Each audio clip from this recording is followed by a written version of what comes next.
Hi, everyone. Welcome back to another episode. I'm so stoked for the incredible woman I have with us today. Her name is Ann Nguyen, and she is such a powerful woman. And I'm not even going to try to introduce her. So I'm going to go ahead and let her do that for herself. Hi, my love. Oh, hello. Thank you for having me. Yes, so my name is Ann Nguyen, and I am a women's sexual empowerment coach and an entrepreneur, of course. And what I do is help women fall in love with their bodies, with their pleasure, with their orgasm as a portal into their deepest expression, creativity, their personal liberation, and also the liberation of our culture and society. So beautiful. And I praise you and thank you for doing this work because it's really fucking important. Um, the first thing that you said was body love. And I would love to take it there first and foremost, because I think there's a lot of women, and I'm sure some women listening to this, who feel this sense of like shame around their bodies. Do you want to speak to that a little bit? Yeah. So obviously, when it comes to the realm of pleasure and sex, it is something that we experience and we do through our bodies. And so, whenever we're going on a journey of reclaiming our pleasure, whether it's just sensual pleasure or sexual pleasure, it is an engagement with the faculties and the ability of your body to feel pleasure. And so, when we go on a sexual empowerment journey, I love it because it is an intersection of so many things, right? It's our body, it's our worth, it's the way that we carry ourselves in the world, how much we let ourselves receive, and how much we let ourselves feel good. So, of course, a lot of us grow up with a lot of conditioning around not liking our bodies, criticizing ourselves, feeling like we have to be or look a certain way in order to be sexy or in order to be worthy of pleasure or in order to even be worthy of love or joy or any of those things. And so, what I really teach women is how to love their bodies through the portal of learning how to bring pleasure into their bodies. Because the truth is, you have this self generating resource of extreme power and pleasure within you. Um, the clitoris is the only organ that doesn't have any other function than just to have you feel good. And we all know natural selection and the way that we evolve. So obviously, having our pussies, our clitoris, our and whether that's energetic or physical, it is by design because you are meant to feel good, and all of that is available to you here and now. But we can't access that goodness. We can't access our own wisdom or our own power if we are secretly fighting against ourselves or telling ourselves that we're wrong or that we have to change in order to receive that. So, body love is so, so important to me. And especially for people with marginalized identities, it's about taking up space in the world, in your body, in your form. And that is so, so important. So important. And I got chills when you said, by design, we are meant to experience an immense amount of pleasure. That's something that I don't think, like, I remember my first introduction to it's Pussy, a Reclamation by Regina Tomshare.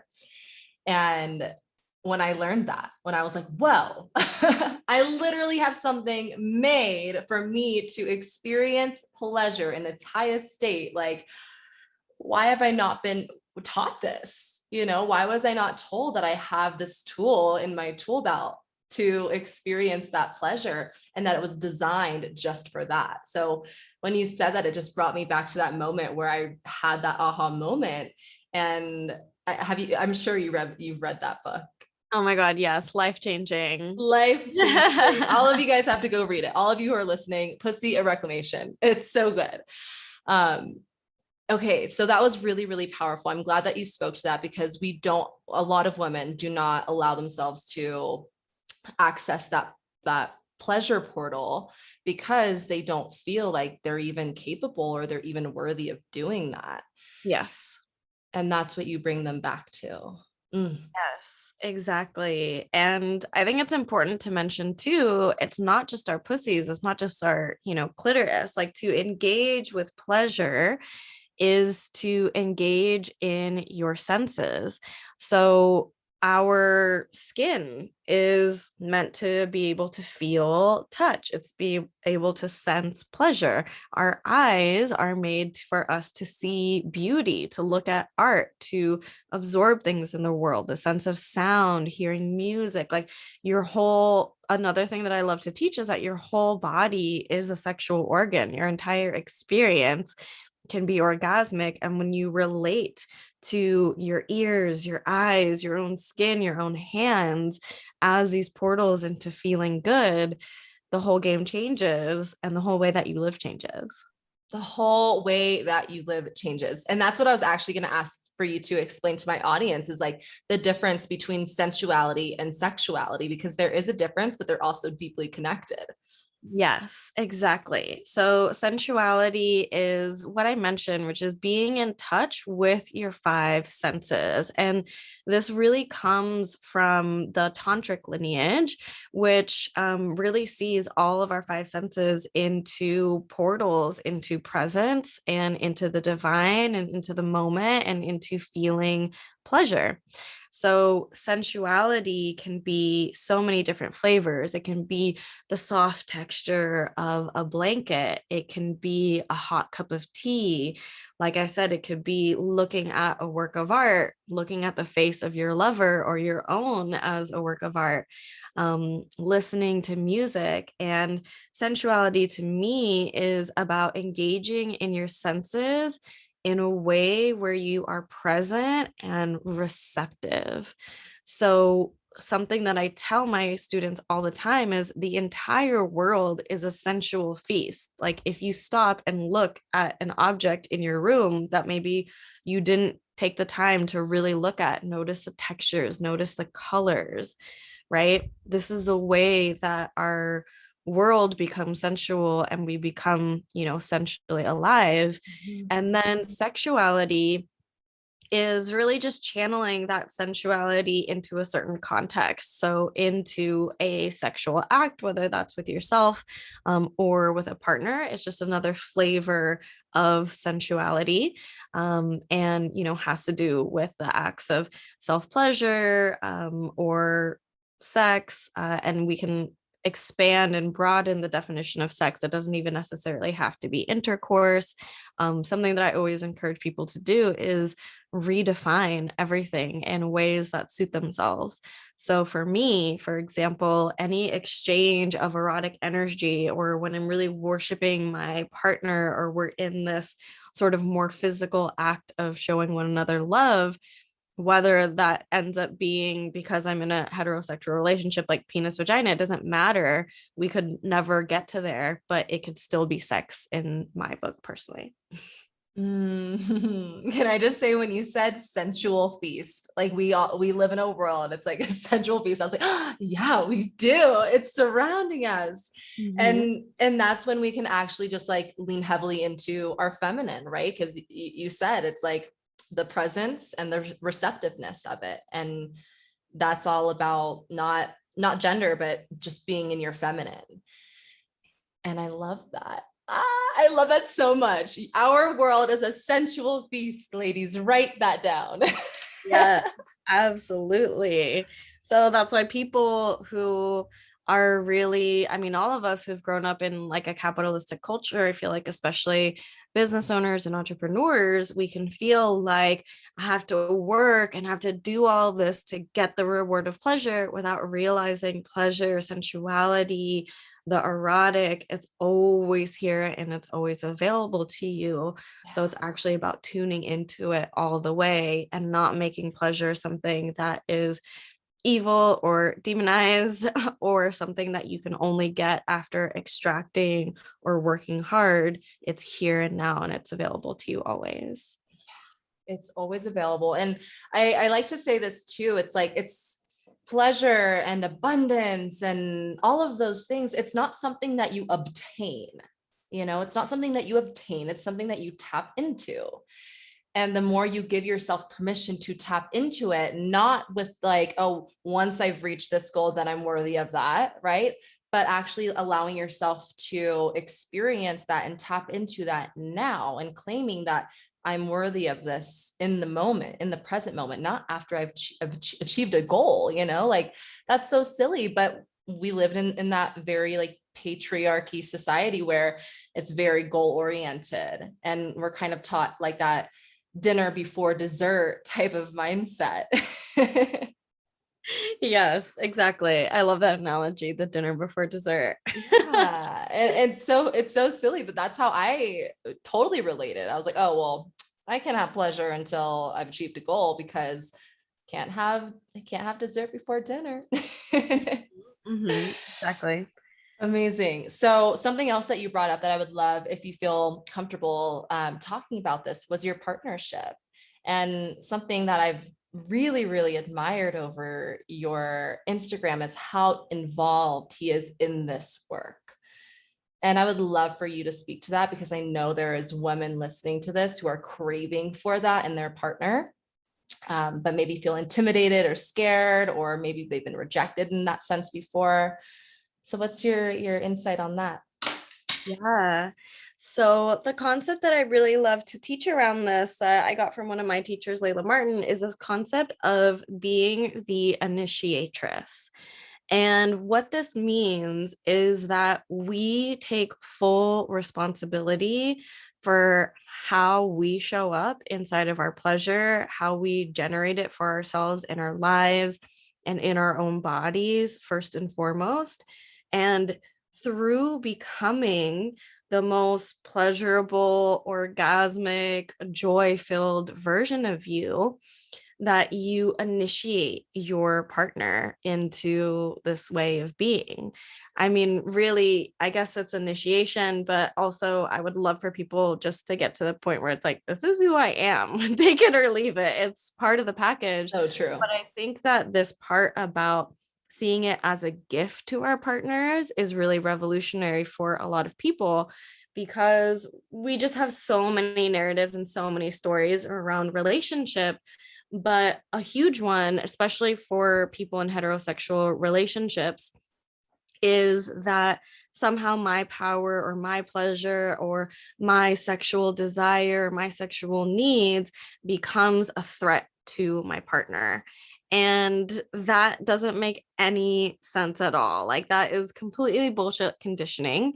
And instead, shifting into feeling it as a gift, right? So, if you know your own body, if you really claim your own pleasure, if you have taken the time to hold yourself in your own sexual full humanity, not just a performance, not just the parts of you that are like on and sexy all the time, what you do is you actually enter in a relationship where you're not saying, I need you to take care of this for me. I need you to show me my worth. And because you've held yourself through that process and with a fuller understanding, the biggest gift that you can give to anybody else, no matter their gender, is to give them compassion around their sexuality. And it actually invites you and your partner into this mutual goal of openness, of changing the script of sex in our society and our relationships. And both of you, as a result, get to thrive from that. And so when I started dating my partners, when I started doing this work, I actually read Pussy, and I was really dating from the place of being my own best lover. I was really claiming my own body. And he has said to me over and over again, like, my openness and my willingness to be vulnerable and to understand sexuality deeply created a space for him to experience sex in a completely different way. And of course, we should all be dating people that only want our highest good and are down to co-create the highest good for both of us.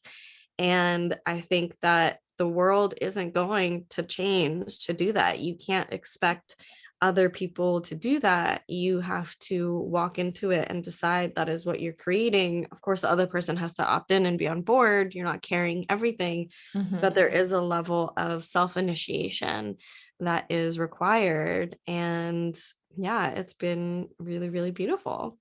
I love the self-initiation aspect of this. I'm like, I was kind of giggling because I'm like, oh my God, like literally just recorded an episode about this, about how we expect our partners to provide us with the orgasm, with the love, with the romanticizing and all those things. And yet we don't even provide that to ourselves. And this is such a huge disconnect that, if you're in a romantic partnership or if you're manifesting a romantic partnership, like both, you need to be treating yourself as your own best lover before someone else can do that for you. And that's not to say that if you're in a relationship currently, that it's not possible for you to do that with your current partner. It's just like, now you get to self-initiate and therefore inspire them to do the same. Yeah, exactly. And when you frame it as, hey, let's talk about this because I want to be having the best sex of our lives, it's going to be really hard for someone to say no to that, right? Exactly. I love that. Like, hey, want to explore all these different types of orgasms with me? Do you want to actually be open and not like fronting or lying to one another? um People think that someone's going to be so like, but yeah, if you flip it and really set that shared intention, it really changes the game. I love that so much. And it's so true. Like when you just position it like, hey, I want to have the best sex of my life and I want you to have that too. Like, let's be in this together. It's not so heavy. It's just, let's explore together.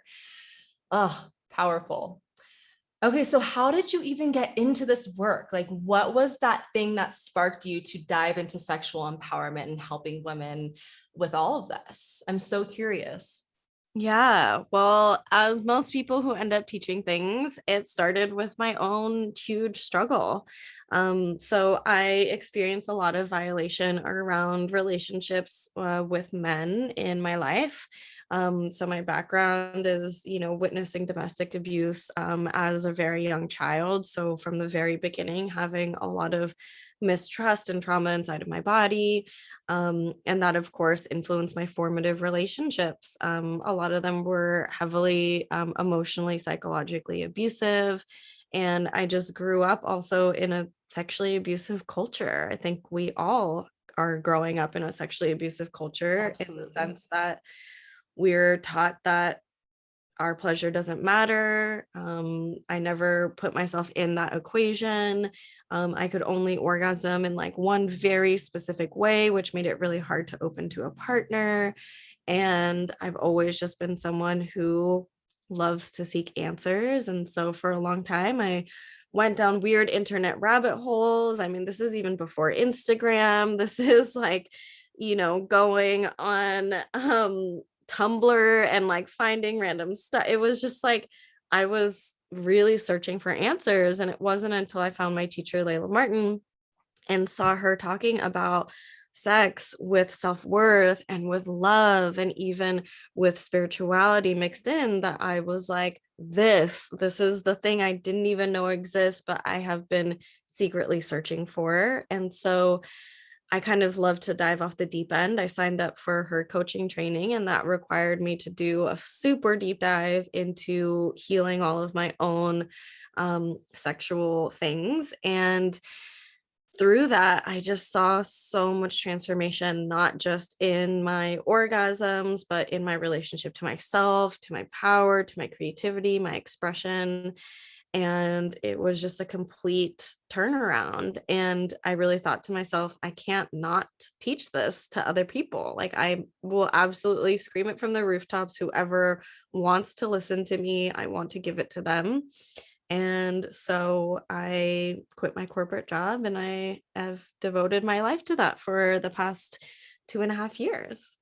Love it. Ah, okay. So now I'm going to ask you like a business question and it's actually going to help me a little bit. Um, because I went from strictly business mindset, some manifesting, to having that like, whoa, this work is really important. Sexual empowerment is like the key to success in so many other realms. And I dove headfirst into that for myself. And then I was, I'm at the point where I'm now teaching that to others. I'm diving more into the like sex, love, and intimacy, relationship side of things, which is so cool and a whole new world for me. But I also know that there's listeners who maybe have this desire to teach something that is in society's world taboo, and they're feeling the fear, they're feeling the resistance, and it's stopping them. And you're here, like you said, shouting it from the rooftops because you know that it needs to be talked about. Was there any shame or fear around talking about it? And if there was, how did you work through that? Yeah, I think there was some initial fear. I do have to say that being in that training, meaning being in community, has been one of the biggest game changers in that. So I have a lot of friends who teach about pussy, who talk about pleasure, and it became so normal inside of that container and inside of that community that my nervous system got to feel that sense of I can talk about these things and I can still belong. Maybe I won't belong with everybody. Maybe not everybody will understand it. But anytime you're stepping out and doing something new, I think it's really important for your nervous system to know that you have those people by your side. And so I think that community is actually a very underrated aspect of doing any powerful work, but especially exploring things that are taboo, which is why I love teaching to groups in addition to my one-on-one. So I will say that. And then the other thing is there is a frequency to which you communicate things. Mm. So it's always been very clear in my voice and my work why I talk about it, the importance of it, the frame in which I talk about it, that because it's integrated within me and because I know that my voice is the voice of creation, and the only way that we can ever combat something being taboo or being weaponized against us is through the power of creation. It has really motivated me to keep on speaking. And I think that when people come into contact with anybody's work who is in integrity, who is in alignment with their values, who knows the message that you're spreading, the way in which they relate to it is so different, right? Mhm. So I met my partner's parents and family. I mean, luckily they're really open. I won't say this is the case for everybody, but they followed me on Instagram from the beginning of this journey, like the very beginning of it. And even my family, which is Vietnamese and has never talked about these things, Mhm. I have gotten messages from family members and everything saying like the work that you're doing is important and I see you. And to be honest, I think that when you hold something with your integrity and your power, what I get is usually like I bring up sex and they kind of pretend like their mind goes blank as if they didn't hear it and we move on. Or they ask more questions and things like that. Mhm. So it's so understandable to feel that feeling, and you just have to anchor in like this is important. And I think one of the mantras that I said to myself in the beginning is if this can help just one person who hears it, I've done my work and that's enough. And that's still something that I hold on to that really helped me in the beginning with using my voice and putting this message out there. Wow. And now you're helping. Oh, it's 333 my time. Um, and now you're helping hundreds and thousands of women, I'm sure. Yes. Mhm. I also was so like chuckling because the first time that I posted anything about pleasure, about self pleasure in particular, I was doing a giveaway for Asti, Asti, one of her pleasure treasures. And I posted it on my Instagram and I was like, oh my God, what are people going to think? And particularly, I was worried about my partner's, mom, and she ended up joining the giveaway. And it's like, you know what, people, there are, I'm not going to like say that there's not those people in the world that are going to give you a hard time because they're there. Mhm. they're there, and you just got to kind of work through them. But if you're like deeply in integrity, if you are deeply in your power, you don't really attract a bunch of those people. You just attract the people who desire this, for this work to be taught in the world. Mhm. So, and like the people you think are going to care, like they don't really care as much as you think. Yeah. Yeah. And I just wish that people could see your expression, because that is what happens actually when you get a bunch of women in a room and allow them to just talk about pleasure and feel and everything. Like, it immediately tunes to that pitch of like laughter and joy and sort of like and Yep. and either people are going to be repulsed by it because they're terrified of it within themselves and haven't given themselves a permission to go there, or they're gonna like secretly watch on the sidelines and be like, oh yes, yes, yes, like soaking it in, Totally. or they're just gonna be like, yes, give it to me, I want it. So I love that you shared that story. Yeah. It's one to remember for sure. Oh, I love that. Thank you. Thank you. And then Mhm, I also wanted to go back to that piece of community, mhm. because I mean, we're both in the world of hosting groups.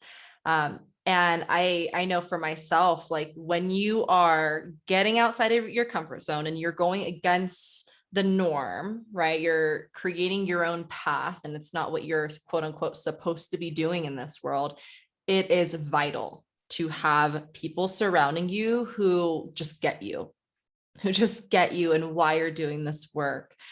And I would love for you to speak to the power of your coaching, your group coaching communities, and like what has evolved in those spaces.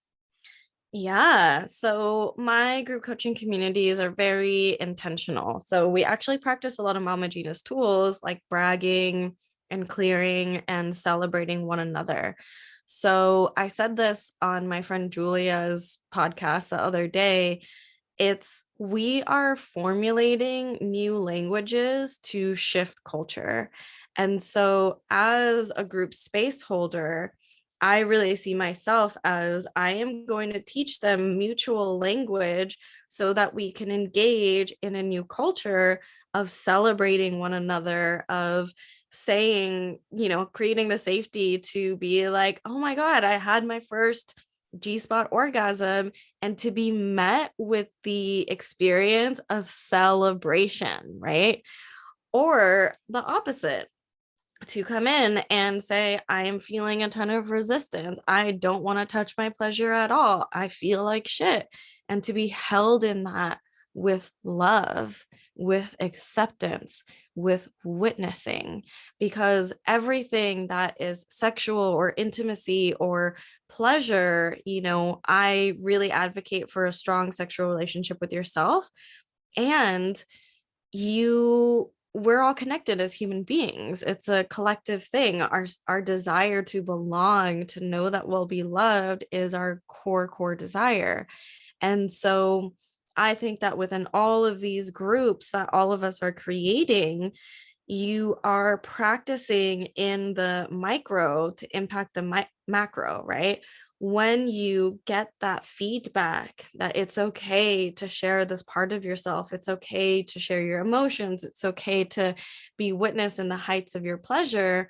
What's going to happen when you're in front of a partner and you want to really let go into your most roaring orgasm, where you're like shaking and you're not looking like pretty like in a porn, but you're just like really letting it all go? You have that experience of, I can be this way and be loved and be accepted. And I mean, there's just so much else around like sisterhood and the ways that we've harmed each other as women because of the culture that we were raised in, that really keeps us from our full expression. And so I think it's our responsibility as facilitators and as space holders to create practices, languages, communities where we completely change that and then allow that to be the ripple effect that happens in the world. Wow. Yeah, because when you were talking about how we're creating this new world through our language, something that I was reminded of is how much I always say, like, our worlds don't describe our world, they determine it. And it also, like, our words change our DNA. And so when you're saying this new, not new, but like quote unquote taboo language in a not taboo way, right? When you're normalizing these words, you're actually ending generational trauma. You're actually ending ancestral, like, yeah, ancestral curses that are stored in your body in relation to these things. So that's so fucking powerful. And I never even looked at it from that perspective. So thank you. That was amazing. Yeah, absolutely. And then the other thing I wanted to ask you, because you brought it up, was that idea of porn and what we're supposed to look like during sex. And this is so huge and it's so deeply embedded in our conditioning. Mhm. Because, like, I don't know about everyone, but I started watching porn at a young age because I was so curious. I'm like, what is this all about? And at such a young age, it's so like embedded in my subconscious mind, right? So there's a lot of unlearning. How do you go about teaching that? And how do you really let a woman be in that like crazy, wild, beautiful, orgasmic state and not have to compare to what porn looks like? Yeah, I mean, I start with just saying porn is not real sex, period. And so I think that it takes that level of awareness. And like you mentioned, even if you're aware of it, it can be deeply embedded in your psyche and your subconscious and inside of your body. And so with anything, it's just consciously practicing other ways of being. So what we have to realize is that our nervous systems, what wires together, fires together. And so, what that means is whenever you have a certain stimulus like sex, and then you wire it together with performance or having to moan in a certain way or fake an orgasm, they will start to, when one enters the picture, the other one will automatically fire. The brilliant thing about our nervous system, our bodies, is that we can wire new things into our sexuality. And so, one of those things is freedom of expression and authenticity. So, for example, in order to unwind this, like, oh my God, like I have to moan in a certain way, I teach my clients exercises around sounding. And the sounding that we do is actually feel into your sensation. And as if you could give that sensation a sound unfiltered, when you're not around anybody else, you can feel safe, you won't be embarrassed to allow that to be let out. And what happens is when we use our authentic sound, it actually moves deep energy and even makes your orgasm more full bodied. And so you have to practice with making authentic sounds. And honestly, some of the most orgasmic sounds can be really like guttural. It can be like, like Mhm. so different. Quick tip, I encourage people to practice with all of the different vowels just to like feel different tones inside of your body.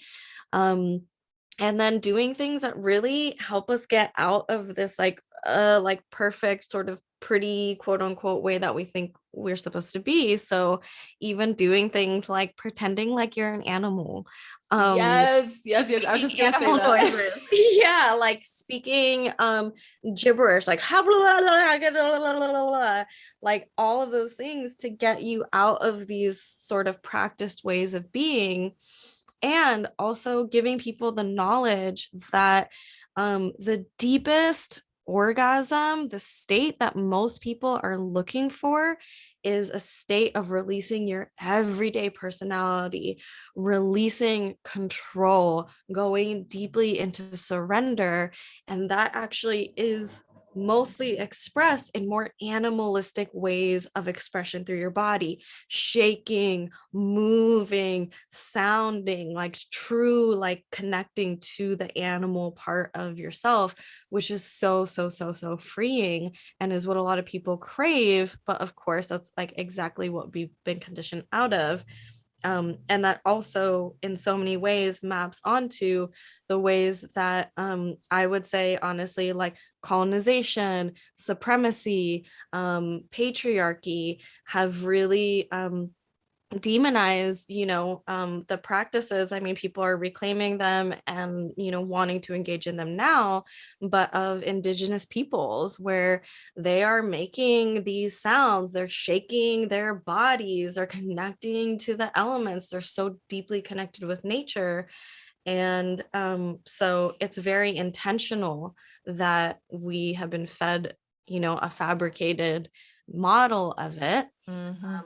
And it's really about coming back and like reclaiming that wisdom, because your sexuality is nature. It is your most primal nature. So yeah. Wow, There's a wow, lot there. wow. There was, and so many gems that you just thrown our way.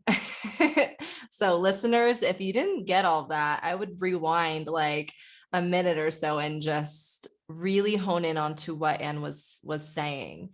And when you were talking about the sounds, right?